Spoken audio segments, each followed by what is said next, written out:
Guys, कैसे हो तुम लोग? आई थिंक अच्छे हो।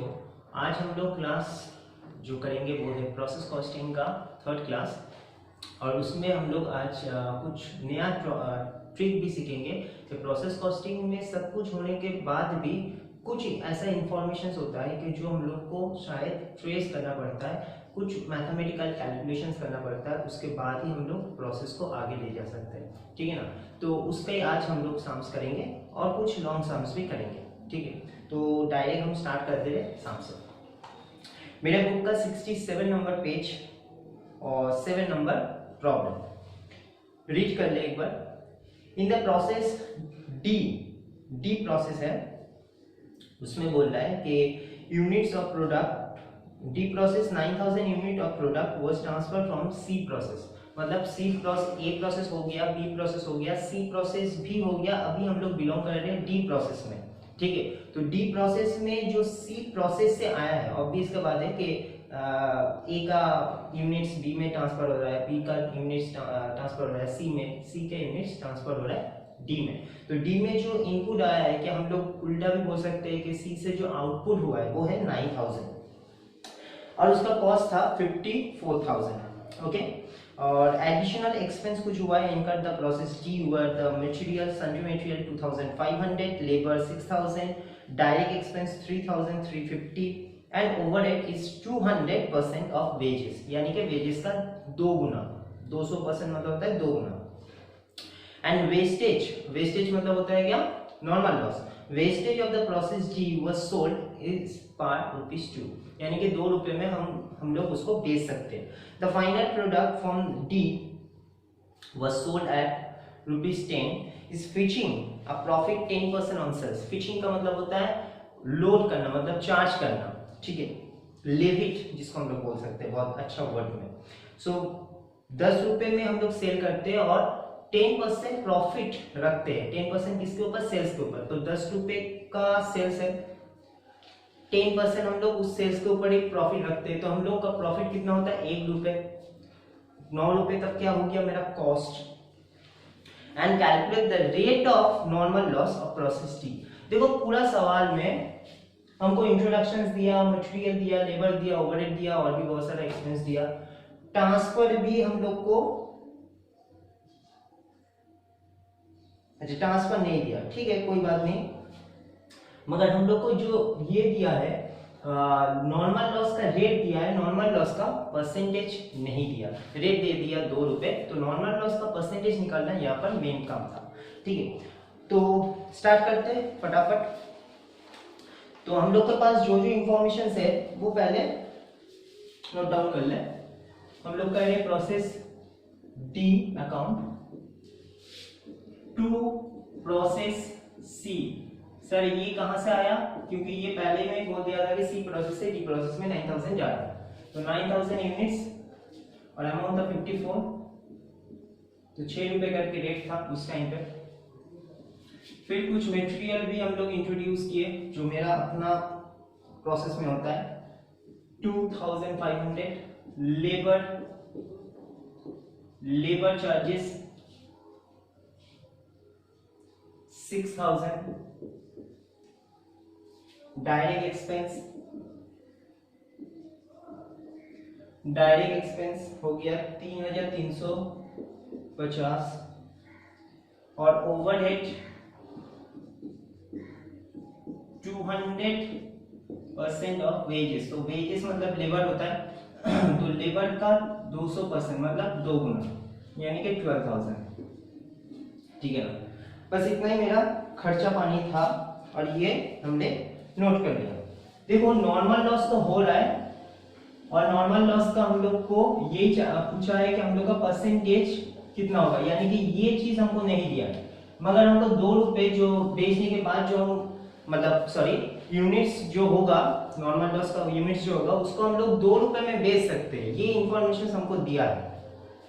सो मेरे पास जो जो इंफॉर्मेशन है उसको अगर हम लोग देखेंगे तो मेरे पास यूनिट्स नहीं है, तो ऑब्वियस का बात है अगर यूनिट्स नहीं है तो हम 2 रुपए का मल्टीप्लाई भी नहीं कर सकते, यानी कि ये भी मेरे पास मिसिंग है। ठीक है ना? और नीचे में जो दिया था 10 रुपए का प्रॉफिट, 10 रुपए का सेल्स है और 2 रुपए करके, सॉरी 10% करके उसका प्रॉफिट कमाता है, यानी कि 1 रुपए करके प्रॉफिट कमाता है। सो हम लोग करेंगे कैसे, देखो इसको यहाँ पर पॉज करो और यहाँ पर कुछ नोट डाउन करो। मान लो कि नॉर्मल लॉस यूनिट्स जो है, यूनिट्स वो है y, ठीक है। नॉर्मल लॉस का जो रेट है, यानी कि रेट वो है ₹2। तो यूनिट्स अगर y है, रेट है अगर 2, तो वैल्यू कितना होगा, therefore value of normal loss equals to 2y, क्योंकि मल्टीप्लाई करते हैं ना हम लोग। अगर यहाँ पर 100 रुपए यूनिट्स हो जाता, फॉर एग्जांपल 100 रुपए होगा, तो 100 इंटू 2 200, तो क्या कर रहे, यूनिट्स इंटू पर डेट। ओके, दूसरी बात क्या था कि मेरे पास ये 1 नंबर इंफॉर्मेशन हुआ। 2 नंबर इंफॉर्मेशन क्या था कि एसपीयू, सेल्स पर यूनिट, मुझको दे दिया था 10 रुपए, जिसमें से हम प्रॉफिट कमा सकते हैं 10% के अकॉर्डिंग, यानी कि 1 रुपए, यानी कि 9 रुपए मेरा क्या हो रहा है, सीपीयू हो रहा है। बात को समझना, CPU cost per unit, sale से प्रॉफिट को माइनस करने से कॉस्ट ही आता है। अब ये पार्ट हो जाने के बाद हम लोग को ये समझना चाहिए कि हम लोग सीपीयू निकालते कैसे हैं। तो सीपीयू निकालते हैं total cost minus normal loss value करते हैं, divided total unit minus normal loss unit करते हैं, ऊपर में वैल्यू नीचे में यूनिट, यही करते हैं। इसको हम लोग किए 2-3 सवाल में। तो अब बात देखो, सीपीयू मेरा निकलना पड़ता है, मतलब हम लोग दूसरा सम्स में क्या किए थे, सीपीयू को निकाले थे। इस सम में सीपीयू का रेट तुमको बाय डिफॉल्ट दे दिया था, पैसे डायरेक्ट नहीं दिया था, मगर सेल्स दे दिया था, प्रॉफिट दे दिया था। तो सेल्स प्रॉफिट का डिफरेंस होता है कॉस्ट, तो हमने कॉस्ट पर यूनिट निकाल दिए थे। तो अब यहाँ पर सीपीयू में ये 9 रुपए को बिठा दो, ठीक है, ये 9 रुपए को बिठा दो। नाउ टोटल कॉस्ट इसको ऐड कर लो, ये पूरा, तो एक बार देख लो कि कितना आ रहा है, 54 प्लस 2500 प्लस 6000 प्लस 3350 प्लस 12000, ठीक है। तो टोटल कॉस्ट आ रहा है 77,850। तुम लोग भी ऐड करके देख सकते हो ये पूरा, minus normal loss value. Now normal loss value कितना आया था, वैल्यू ऑफ नॉर्मल लॉस हम लोग लिखे थे 2y अकॉर्डिंग टू दिस, जो लेट हम लोग सोचे थे उसके अबाउट में। टोटल यूनिट मेरा इंट्रोडक्शन कितना हुआ था, 9000 सर। सो 9000 से हम लोग नॉर्मल लॉस यूनिट को माइनस करते हैं, तो नॉर्मल लॉस यूनिट तो क्वेश्चन मार्क है, वो तो मिसिंग है। तो नॉर्मल लॉस यूनिट को हम लोग क्या एज्यूम किए थे, y, तो इसको y बिठा दो। अब इसका क्रॉस मल्टीप्लिकेशन कर सकते हैं, यानी कि 9000 into 9 that would be 81000 minus ये 9000 से 9 को मल्टीप्लाई किए, y से भी 9 को मल्टीप्लाई करना पड़ेगा। बहुत लोग क्या करते हैं, गड़बड़ कर देता है, ये 9000 को मल्टीप्लाई कर लेता है मगर भूल जाता है y को भी करना चाहिए, ठीक है। So y into 9 that is 9y equals to, ये नीचे में कुछ नहीं है मतलब 1 है, तो ये पूरा पूरी जैसे है वैसे ही रह जाएगा, 77,850 माइनस 2y, एंड ये एक न्यूमेरिकल है, ये एक न्यूमेरिकल है, इसको साइड चेंज कर दो, यानी कि 81,000 माइनस 77,850, तो 3,150 कुछ होता है। और ये y है और यहाँ पर भी एक y है, तो इसको भी साइड चेंज कर सकते हो, तो ये पॉजिटिव से नेगेटिव हो जाएगा, सॉरी नेगेटिव से ये पॉजिटिव हो जाएगा, ठीक है ना। तो 9y से 2y को माइनस करोगे तो पॉजिटिव 7y, अब डिवाइडेड कर दो, 3,150 डिवाइडेड 7, यानी कि y equals to 3,150 divided 7, it comes 450 units. क्यों सेड यूनिट्स, क्योंकि हमने y को एज्यूम किए थे यूनिट से, नॉर्मल लॉस यूनिट, तो मेरा 450 आ गया यूनिट्स, ठीक है।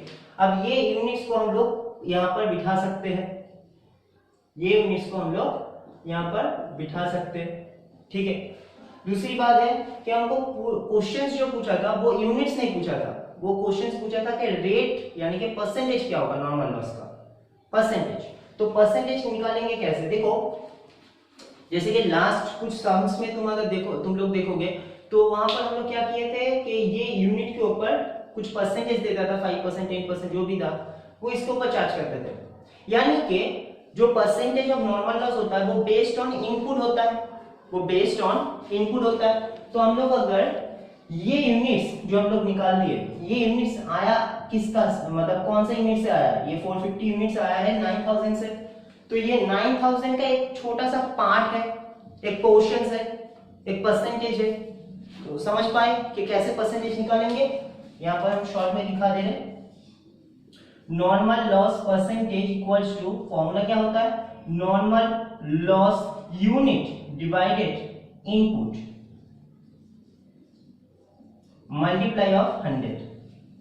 कोई दिक्कत नहीं, क्योंकि हम लोग वही करते हैं, परसेंटेज मिल जाता है तो हम लोग परसेंटेज मार देते हैं वो यूनिट्स के ऊपर, और हम लोग को यूनिट्स आ जाता है, मेन यूनिट्स के ऊपर मार देते हैं। तो हम लोग का यहाँ पर दिया है यूनिट्स दिया है नॉर्मल लॉस का, और इनपुट यूनिट्स तो है ही, तो उसका प्रोपोर्शनेट करेंगे तो परसेंटेज मिल जाएगा। तो यहाँ पर क्या होगा, 450 डिवाइडेड 9000 मल्टीप्लाई ऑफ 100,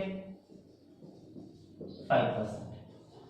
यही आंसर था, क्योंकि यहां पर तुम लोग सम्स को कंप्लीट नहीं कर सकते बिकॉज ऑफ यहां पर तुम लोग को ऐसा नहीं बोला था कि डी प्रोसेस से दूसरा प्रोसेस में या फिनिश स्टॉक में कितने यूनिट ट्रांसफर होता है, ये नहीं बोला था।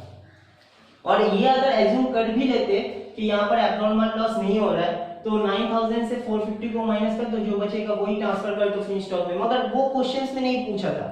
वो तुम लोग के ऊपर डिपेंड करता है कि तुम लोग उसको कंप्लीट करोगे कि नहीं कंप्लीट करोगे। अगर इसको ऐसे भी रख दोगे तब भी चलेगा, क्योंकि क्वेश्चंस में प्रोसेस अकाउंट नहीं पूछा था, क्वेश्चंस में ये पूछा था कि हम लोग का रेट ऑफ नॉर्मल लॉस कितना होगा, जो निकाल दिए। आई बात समझ में। तो हम लोग ये बात जो हम लोग किए इसको एक बार देख लेना कैलकुलेशंस, और इसका जो पूरा यूनिटरी मेथड से जो देखे वो तुम लोग एक बार देख लेना, ठीक है। आई होप कि तुम लोग समझ जाओगे। नेक्स्ट क्वेश्चंस में आते हैं, ठीक है ना। सो नेक्स्ट क्वेश्चंस में हम लोग आ जाते हैं, क्वेश्चन नंबर 6 और मेरा बुक का 67 नंबर पेज। रीड कर ले एक बार। XT limited process Z through the two distance of process, मतलब Z बोल के कोई यूनिट्स को प्रोडक्ट करता है, प्रोड्यूस करता है, और दो डिस्टेंस उसको लगता है प्रोसेसिंग में। On the completion of the transfer to finish stock, यानी कि जो दो प्रोसेस करने के बाद जो हम लोग गुड्स को ट्रांसफर करते हैं वो होता है फिनिश स्टॉक में। इंफॉर्मेशन वही है, raw material used 1000 units, cost per unit देखो दे दिया है 200। हम लास्ट क्लास में भी बोले थे कि कभी कभार वैल्यू, जैसे कि हमने जो अभी सम्स किए थे उसमें 9000 यूनिट्स एंड 54000 वैल्यू, तो उसका रेट कैसे निकाले, 54000 को 9 से डिवाइडेड कर दो तो 6, ठीक है। और वही रेट यहाँ पर दिया है, रॉ मटेरियल यूनिट दे दिया और कॉस्ट पर यूनिट दे दिया 200। अब उसको मल्टीप्लाई करेंगे तो वैल्यू आ जाएगा, कोई दिक्कत नहीं है।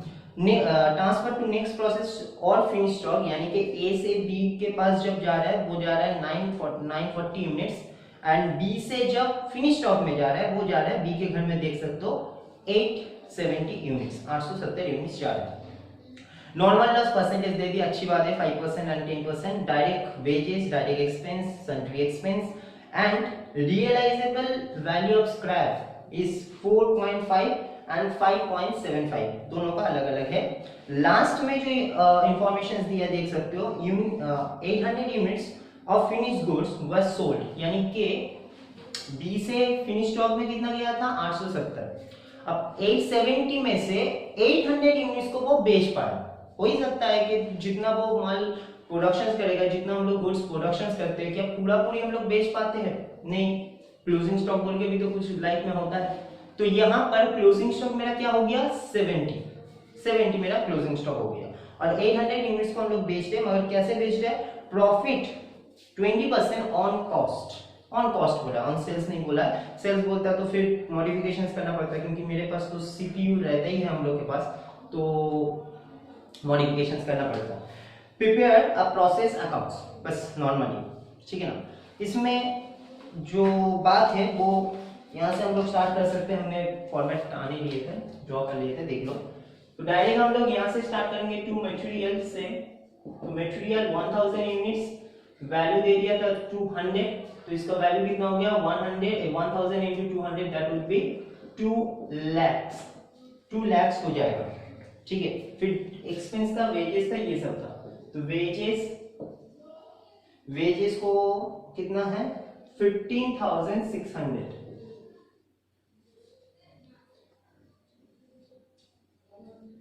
15,600। हाँ, डायरेक्ट एक्सपेंस एक के घर में नहीं है, नहीं सॉरी, डायरेक्ट एक्सपेंस है। डायरेक्ट एक्सपेंस 75% ऑफ वेजेस बोला है, तो कोई दिक्कत नहीं, इसका 75% होगा। तो यहाँ पर एक्सपेंस बोल के तुम लोग लिख सकते हो और ब्रैकेट में दिखा सकते हो कि 15,600 मल्टीप्लाई ऑफ 75%, ठीक है ना, कितना हो रहा है देख लो, इनटू 75%, तो 11,700 हो रहा है। और सन्ड्री एक्सपेंस जो है वो देख सकते हो तुम लोग, ए के घर में नहीं है, बी के घर में है, तो बी में आएगा। ओके, नाउ अब हम लोग यहाँ पर नॉर्मल लॉस को लिख सकते हैं, क्योंकि नॉर्मल लॉस का परसेंटेज दे दिया है और कितना दिया है 5% दिया है। तो 5% किसका, ये यूनिट के ऊपर, जो इंट्रोडक्शन यूनिट होता है उसके ऊपर होता है। तो यहाँ पर 1000 यूनिट्स इनटू 5%, यानी कि 50, और रेट कितना दिया था 4.5, मल्टीप्लाई कर लो 225 और कुछ, 450 into 50, हाँ 225। ओके, फिर थोड़ा सा गैप दे दो, तुम लोग को ये पता है बाय प्रोसेस कौन सा, बी में जाएगा, तो बी अकाउंट, और डैश देके नीचे में लिखना चाहिए ट्रांसफर, ये सब लिखना भूलना नहीं है। और देखो ए से बी के पास कितना जा रहा है 940 यूनिट्स, तो यूनिट्स में 940 लिख लो, मगर इसका रेट तुमको निकालना पड़ेगा, जिसको हम लोग बोलते हैं सीपीयू, जो वर्किंग में होता है। तो वर्किंग यहाँ पर हमने जगह रखी है, सो वर्किंग नोट्स, सीपीयू का फॉर्मूला क्या है, total cost minus normal loss value divided total unit minus normal loss units. अब पिछले सम्स में सीपीयू हम लोग निकाले थे 9 रुपए, यहाँ पर सीपीयू को निकालना पड़ेगा, जो एज यूजुअल हम लोग निकालते हैं। तो टोटल कॉस्ट कितना बना, ये तीनों को ऐड कर दो, यानी कि 2 लाख प्लस 15,600 प्लस 11,700, तो 227,300 ऐड करके देख सकते हो, माइनस नॉर्मल लॉस वैल्यू मेरे पास है, क्योंकि मेरे पास यूनिट भी है और रेट भी है, तो 225 माइनस कर दो, ठीक है ना। टोटल यूनिट कितना आया था, इनपुट 1000, उसमें से नॉर्मल लॉस यूनिट हम लोग एज्यूम करते हैं कि 50, तो कुल मिला के मेरा कितना हो रहा है,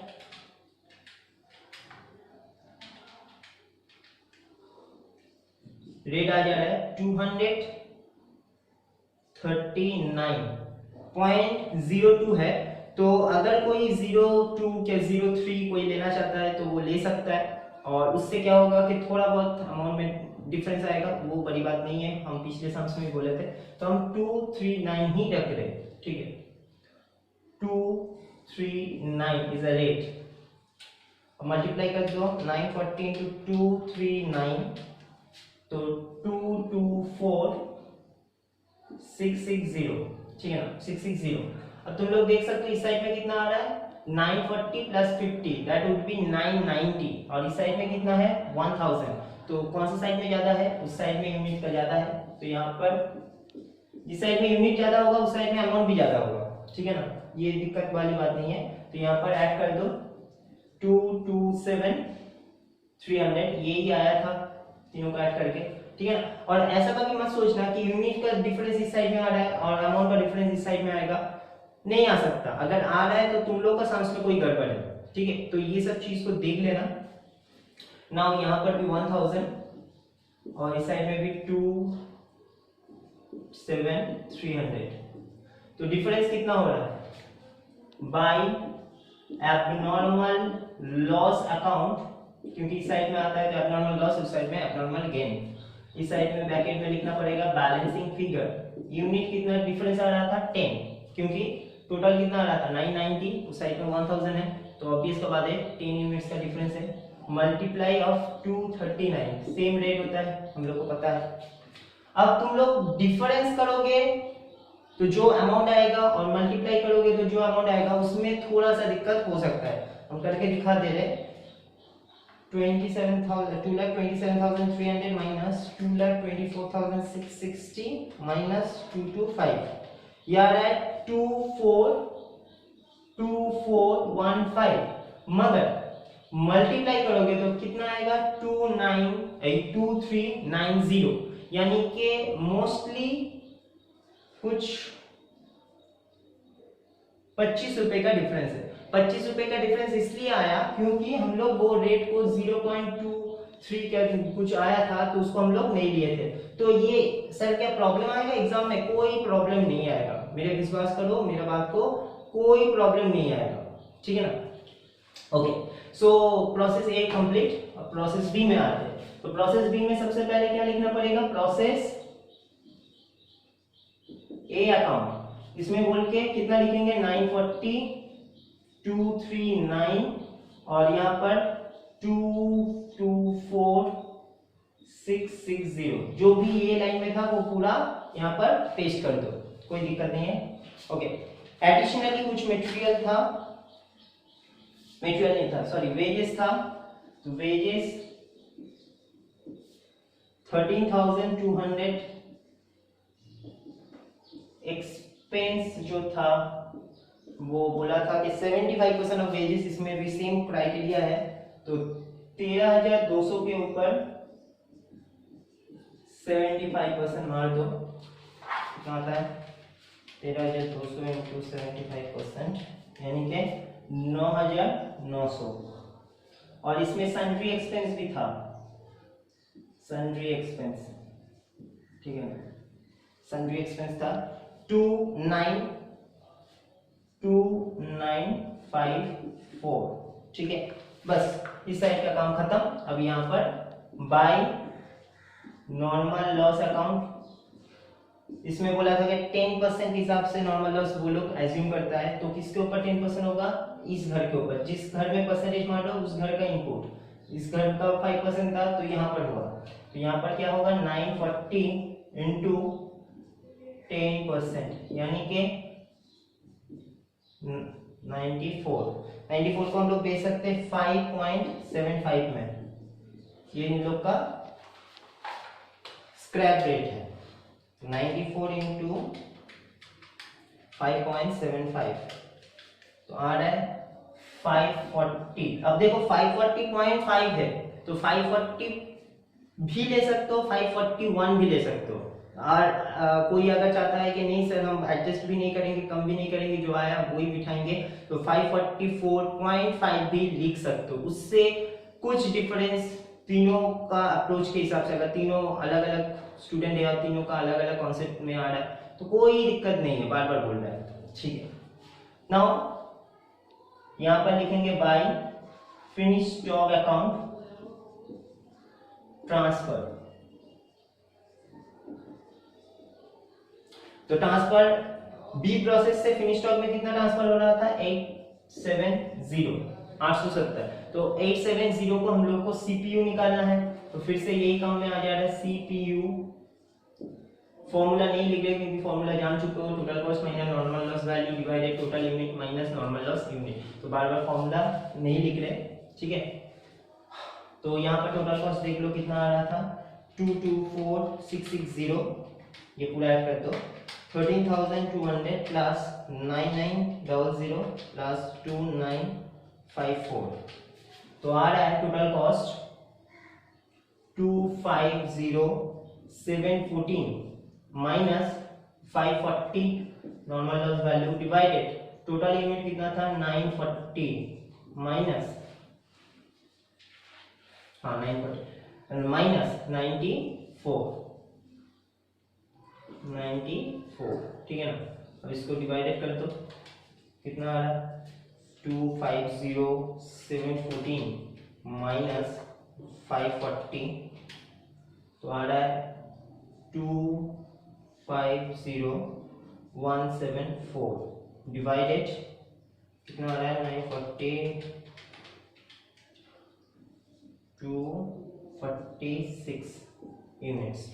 इससे डिवाइडेड करते 250 174 डिवाइडेड 846, तो यहाँ पर भी अप्रॉक्स आ रहा है 295 पॉइंट। अब देखो 71 है तो हम 71 को ले रहे, ठीक है, मगर कोई नहीं भी ले सकता है, कोई ले सकता है, कोई पूरा रेट को भी ले सकता है, डजेंट मैटर, यहाँ पर कोई दिक्कत नहीं है, ठीक है। अब तुम लोग को क्या करना पड़ेगा, अब यहाँ पर जैसे हम लोग कर रहे थे 295.71 मल्टीप्लाई कर दो, 57 मल्टीप्लाई 295.71 तो आ रहा है वैल्यू 257,268, तो ये आ जा रहा है। और इससे तुम लोग देख सकते हो कि यहाँ पर तुम लोग का कौन सा साइड में ज्यादा है, कौन सा साइड में कम है। तो यहाँ पर 940 है, इस साइड में 870 प्लस 994, तो इस साइड में ज्यादा आ रहा है, 24 ज्यादा आ रहा है, यानी कि यहाँ पर टोटल आ रहा है 964। यहाँ पर भी तुम लोग लिख सकते हो 964, ठीक है ना। माइनस कर दो तो 24 कुछ बचेगा, इसको भी तुम लोग रेट निकालोगे कैसे 295.71, और ये जो डिफरेंस आ रहा है इसको हम लोग क्या बोलते हैं abnormal gain, balancing figure. Of course account होगा, अकाउंट्स मेंशन करना एबनॉर्मल गेन एबनॉर्मल लॉस जो भी है, ठीक है।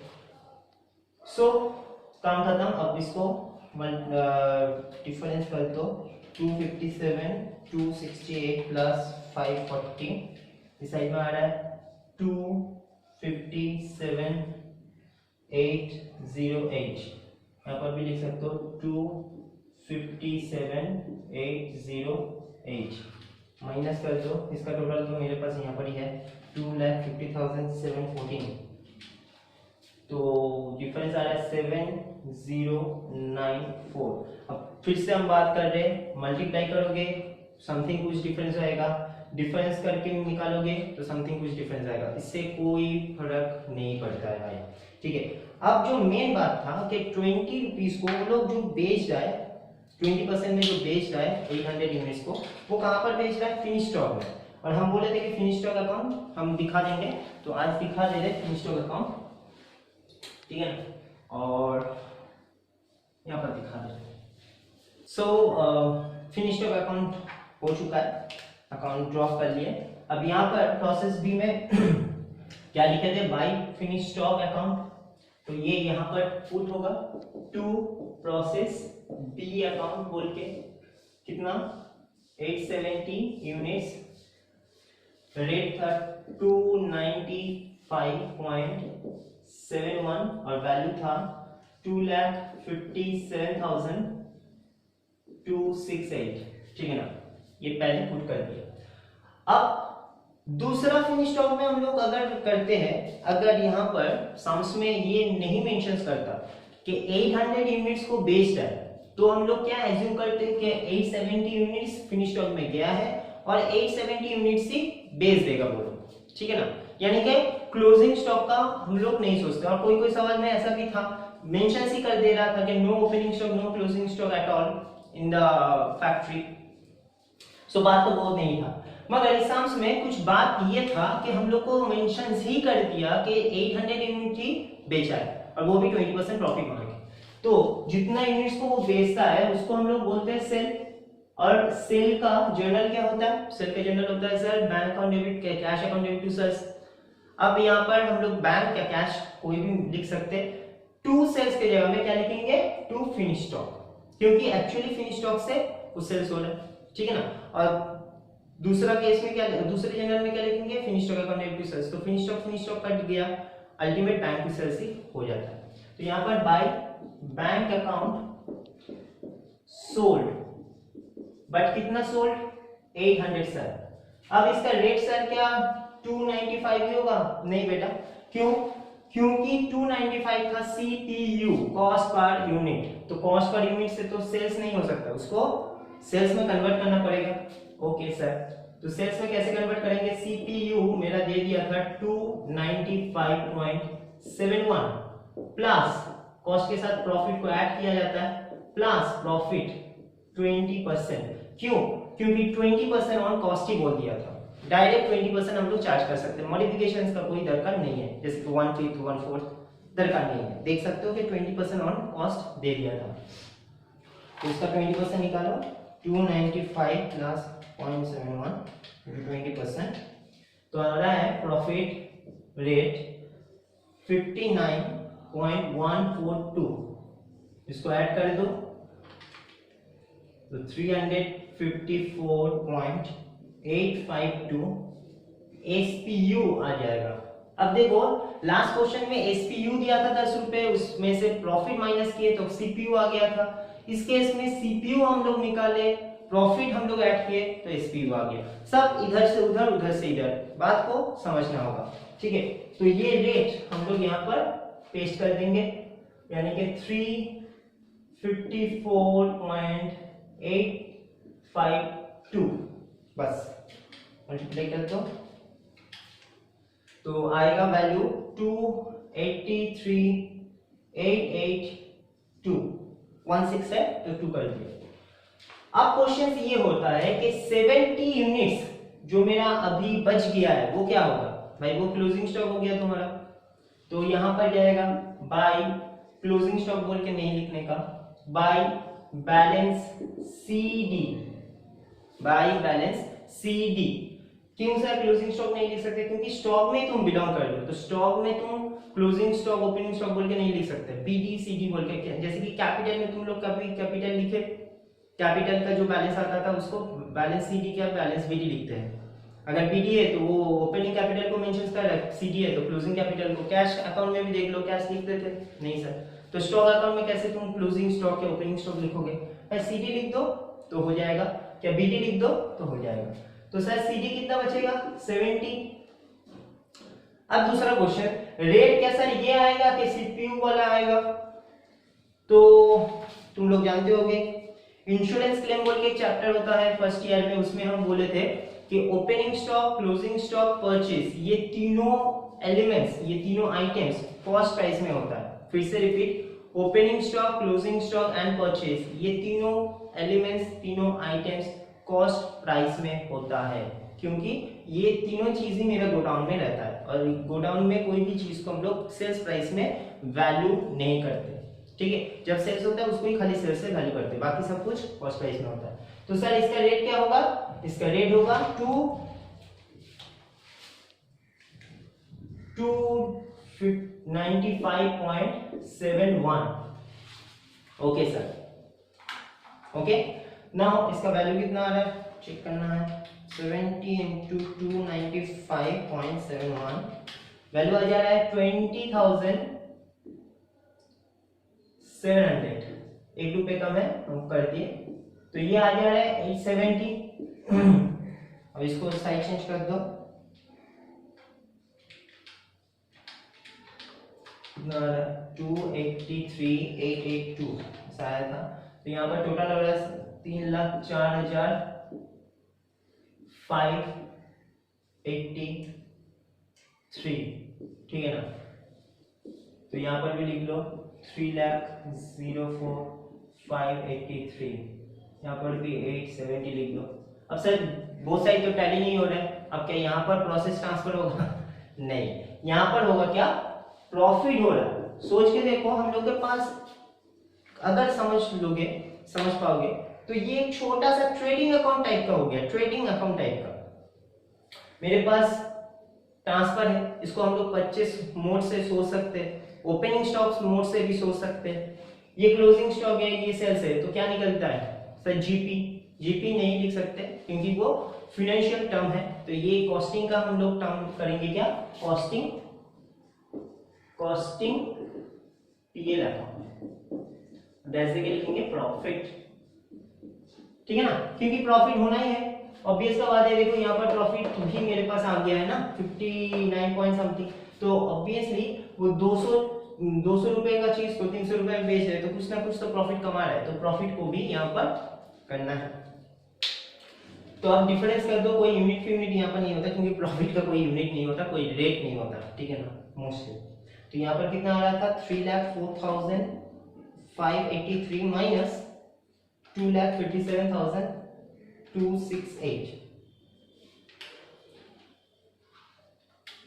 गड़बड़ आ रहा था, 4,583 माइनस 2,57,268, हाँ आ गया। सो 47,315 हो रहा, ये मेरा प्रॉफिट है। Okay,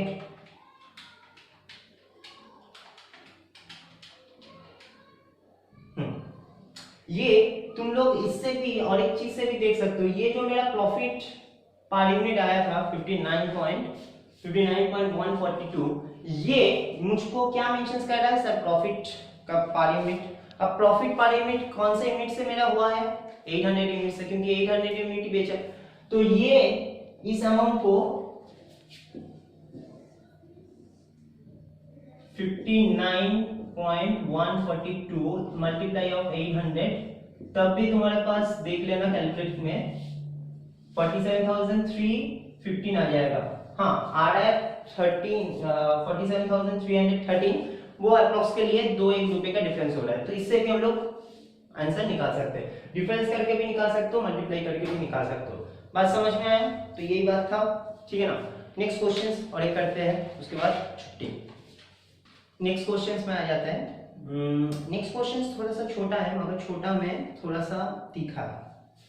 in the process of, number है questions number 8, in process 200 units of material have been introduced, a cost is 9,600, मतलब यूनिट है 200 और कॉस्ट है उसका 9,600, and another expenditure is incurred, the process are wages का 3000 है, overhead 1300, मतलब सबका अमाउंट दे दिया, यूनिट्स दे दिया। Okay, estimated normal loss, estimated देखो नॉर्मल लॉस को एस्टिमेटेड ही बोला जाता है। Normal loss is 15% and scrap value is 10, मतलब उसको बेचते हैं हम लोग ₹10 में per unit. Actual output, output मतलब होता है प्रोसेस ए से बी के पास जब जा रहा है, वो है 180 यूनिट्स। अब तुमको करने के लिए क्या बोला है, so the process account and abnormal gain account, जो लास्ट क्लास में भी हम लोग किए थे। आज और एक बार कर लेंगे तो उससे हम लोग का क्लैरिफिकेशन हो जाएगा, ठीक है ना। ओके, सो सबसे पहले यहाँ पर 2 मटेरियल यूनिट्स में 200, वैल्यू में 9,600, तो इसका रेट कितना आ रहा है, 4 पॉइंट समथिंग कुछ होएगा, देख लो, हाँ 48। तो 48 रेट हो गया 20/20, और लास्ट टाइम इसमें रेट दे दिया था, वैल्यू नहीं दिया था, तो मल्टीप्लाई किए थे। ओके सर, उसके बाद था वेजेस एंड ओवरहेड, तो 2 वेजेस 3000 and 2 overhead 1300, इतना लिख लिया। अब नॉर्मल लॉस भी दे दिया, तो बाय नॉर्मल लॉस अकाउंट कितना परसेंटेज है, 15%, तो 200 यूनिट का 15%, 200 का 15%, 30 यूनिट्स, और रेट है 10 रुपए करके, तो वैल्यू हो गया कितना 300।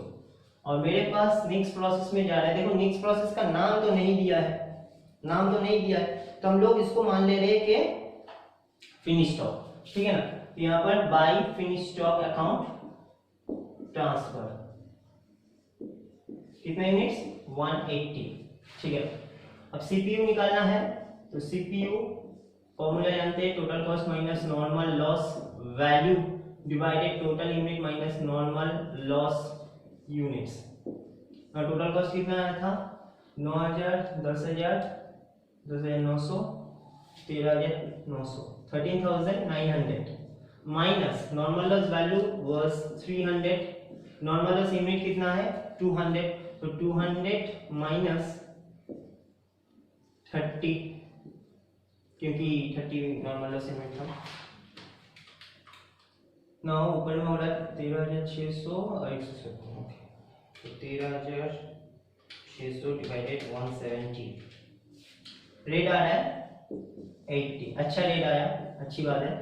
तो यहाँ पर 80 को यहाँ पर बिठा दो सीपीयू में, cost per unit multiply of 180, तो 14,400 कुछ वैल्यू आ रहा है।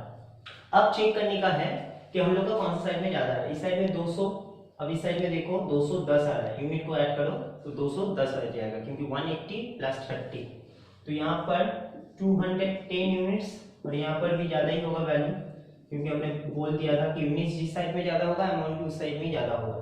तो यहाँ पर आ जाएगा 14,700, इस साइड में भी 14,700, साइड में 210।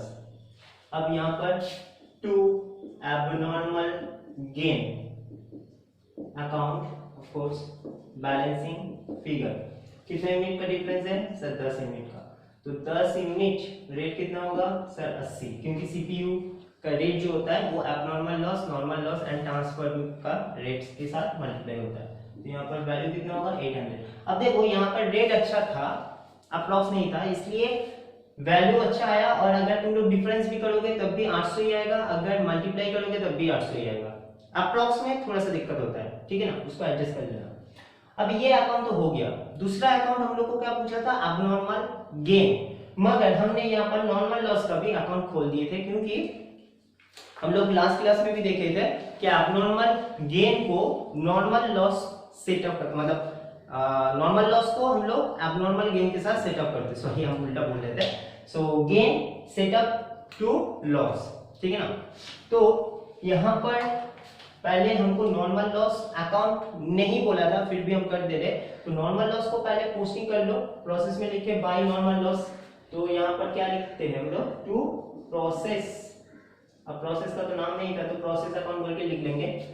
रेट 30 यूनिट्स था, रेट था 10 और वैल्यू था 300। एबनॉर्मल गेन में भी एडजस्ट ट्रांसफर कर देंगे प्रोसेस अकाउंट में, टू एबनॉर्मल गेन लिखे, तो एबनॉर्मल गेन में लिखना पड़ता है बाय प्रोसेस अकाउंट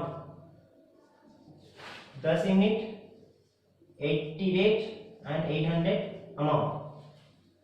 ये पहले पोस्टिंग हो गया। तो नॉर्मल लॉस को हमको सेटअप करना है, मगर नॉर्मल लॉस का यूनिट कितना है? 30 सर। यहाँ पर एबनॉर्मल गेन का यूनिट कितना है?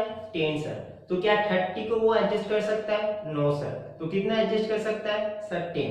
क्यों? क्योंकि मेरे पास फंड जो एक्सेस फंड है वो है 10, तो हम 10 तक ही एडजस्ट कर सकते हैं। तो यहाँ पर एडजस्ट करने का, और जनरल भी बोल दिए थे कि एबनॉर्मल गेन जब एनालाइज हो रहा है दैट वुड बी क्रेडिट, और जब एबनॉर्मल गेन को एडजस्ट करेंगे दैट शुड बी डेबिट, और नॉर्मल लॉस जब एनालाइज हो रहा है, लॉस है तो डेबिट, और उसको जब कट ऑफ करते कि असाइन कर देते, निकाल देते, तो वो डेबिट से क्रेडिट में आ जाता है। तो जनरल क्या हुआ? Abnormal gain account debit to normal loss. तो नॉर्मल लॉस में हक बनता है बाय एबनॉर्मल गेन लिखने का, सही है, कोई जोर जबरदस्ती नहीं है, सब जनरल, क्योंकि ये लेजर अकाउंट है तो उसमें भी जनरल का कॉन्सेप्ट आ ही जाएगा। तो कितने यूनिट एडजस्ट करेगा सर? 10। अब दूसरी बात, रेट क्या होगा? 80 क्या? नहीं सर, 80 नहीं होगा। क्यों? क्योंकि उसका रेट के साथ, जो नॉर्मल लॉस का रेट है वही रेट के साथ वो एडजस्ट होता है, इसका रेट के साथ नहीं। अगर यहाँ पर रेट यहाँ पर 80 आ जाएगा तो यहाँ पर कुछ कॉस्टिंग पीरियड नहीं बचेगा, हम बोले थे ना लास्ट क्लास में। तो यहाँ पर 10, ये जो 10 आया था वही 10 हम यहाँ पर बिठाए, ठीक है, याद रखना। तो ये मल्टीप्लाई कर दो 100, और यहाँ पर जो बचता है वो सर का कॉस्टिंग पीरियड में जाएगा। भाई कैसे बात कर रहे हो, नॉर्मल लॉस है, कोई भी जगह में नहीं जा सकता, नॉर्मल लॉस का कोई अकाउंट ट्रांसफर नहीं होता है। तो सर क्या करेंगे? भेज देंगे इसको बचा कुचा by bank account, scrap sold, खत्म।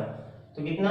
20 यूनिट्स, रेट में कुछ लिखो कि ना लिखो कोई बात नहीं है, और यहाँ पर कितना बचेगा? 300 था, रेट में वैसे लिख सकते हो 10 रेट ही होगा, तो यहाँ पर 200 ऑटोमेटिकली आ जाएगा, ठीक है। बैलेंसिंग फिगर से भी कर सकते हो, नो प्रॉब्लम। अब आ जाते हैं हम लोग एबनॉर्मल गेन में, जो अकाउंट हम लोग को मेनली बोला था। तो एबनॉर्मल, नॉर्मल लॉस में क्या लिखे थे? By abnormal gain. तो एबनॉर्मल गेन में हक बनता है टू नॉर्मल लॉस, लिख सकते हैं। यूनिट में 10 यूनिट, रेट में 10, वैल्यू में 100। तो इसका टोटल बना लो, कितना हो रहा है? 800 सर। साइड में 10, साइड में 10, इस साइड में 800, तो जो बचेगा डिफरेंस क्या होगा, कॉस्टिंग पीएल, कॉस्टिंग पीएल में ट्रांसफर होता है। तो to costing P L account, rate में कुछ नहीं, यूनिट में कुछ नहीं, वैल्यू में ओनली 700, बट तो यही अकाउंट था और यही समझाने का था, ठीक है। अब दूसरी बात, हम कुछ होमवर्क देना चाहते हैं, प्लीज तुम लोग कर लेना, क्योंकि इसके बाद कुछ नया सम्स नहीं मिलेगा तुम लोग को। जो भी आज तीन सम्स कराए, एक कि नॉर्मल लॉस परसेंटेज कैसे निकाल सकते हैं, एक्स वाई पकड़ के तुम लोग वो कैलकुलेशंस कर लो। दूसरा कि अगर प्रॉफिट दे देता है, प्रॉफिट परसेंटेज, तो उसको हम लोग फिनिश स्टॉक में कैसे सोल्ड आउट दिखा सकते हैं अकाउंट वाइज। और तीसरा abnormal gain and abnormal loss, normal loss का अकाउंट कैसे खोलते हैं, वो वैसे लास्ट क्लास में भी दिखा दिए थे। ओके, सो होमवर्क रहेगा 9, होमवर्क रहेगा 9, 10,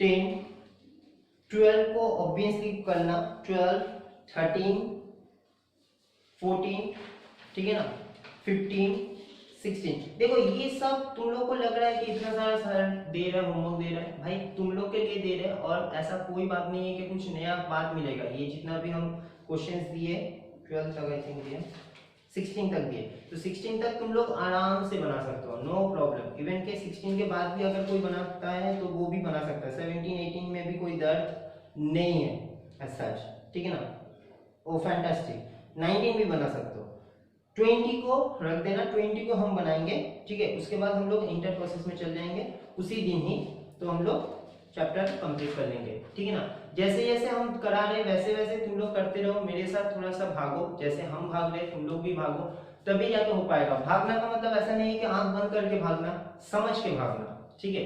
टाइम ले सकते हो, मगर टाइम को बेकार बेफालतू में यूटिलाइज मत करो, वेस्टेज मत करो, उसको यूटिलाइज करो अच्छा के लिए, ठीक है। ओके, आई होप कि तुम लोग समझ गए। तुम लोग शाम्स को बना लेना, होमवर्क कर लेना, और तब तक के लिए बाय। एंड नेक्स्ट क्लास में हम लोग मिलते हैं इंटर प्रोसेस से और 20 नंबर प्रॉब्लम से। ओके, तब तक के लिए बाय।